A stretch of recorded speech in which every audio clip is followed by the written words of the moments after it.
Au Gabon, la stratégie de réalisation du projet de société L'avenir en confiance, proposée en août 2009 par le président Ali Bongo et formalisée dans le plan stratégique Gabon émergent, est en marche. Même si elle a connu un ralentissement en raison de la chute du prix du baril de pétrole, l'État gabonais est résolu à atteindre l'émergence en 2025. Le gouvernement a mis en œuvre un plan de relance économique avec le soutien des bailleurs de fonds internationaux dont le FMI et la Banque mondiale pour renforcer et surtout diversifier son économie. Et pour y arriver, on mise ici sur une synergie d'action entre les pouvoirs publics et les investisseurs privés.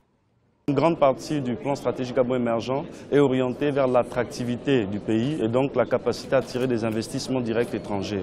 C'est la capacité à avoir des partenaires internationaux qui ont un effet catalytique dans le pays, qui ont une capacité d'emmener un secteur et d'en être un champion et le transformer. Comme nous l'avons vu dans le secteur de l'agro-industrie au Gabon, comme on l'a vu dans le secteur des infrastructures pour la compétitivité logistique et transport, le Gabon a quand même réussi à faire un port en PPP. Généralement, vous regardez tous les modèles en Afrique, c'est souvent financement souverain de l'État, garantie souveraine de l'État, de l'endettement public. Donc aujourd'hui, c'est vraiment d'aller vers ce système-là. Le Gabon s'est engagé dans un processus de diversification de son économie, ce qui permettra de limiter la dépendance du pays vis-à-vis des fluctuations des prix de ses exportations, tout en générant de nouvelles opportunités de création de richesses. Dans cette optique, l'agro-industrie s'avère être une nouvelle niche d'emploi des jeunes, un secteur qui attire déjà de nombreux investisseurs, à l'instar de la marocaine de thé et infusion, qui envisage nouer des partenariats avec des industries gabonaises pour la valorisation et la transformation de la citronnelle au Gabon.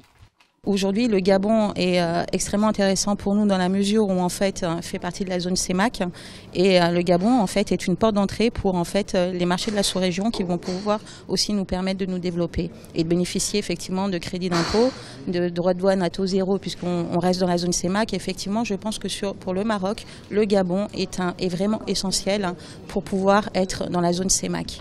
Le gouvernement gabonais vient de mettre sur pied un plan triennal de relance de l'économie en tenant compte du contexte socio-économique. Ce plan vise à terme à générer, grâce à une réforme de l'État et à une plus grande implication du secteur privé, une croissance véritable, équitable et durable. Il s'agit, in fine, de transformer l'économie gabonaise, l'adopter aux exigences actuelles et améliorer ainsi le bien-être des Gabonais.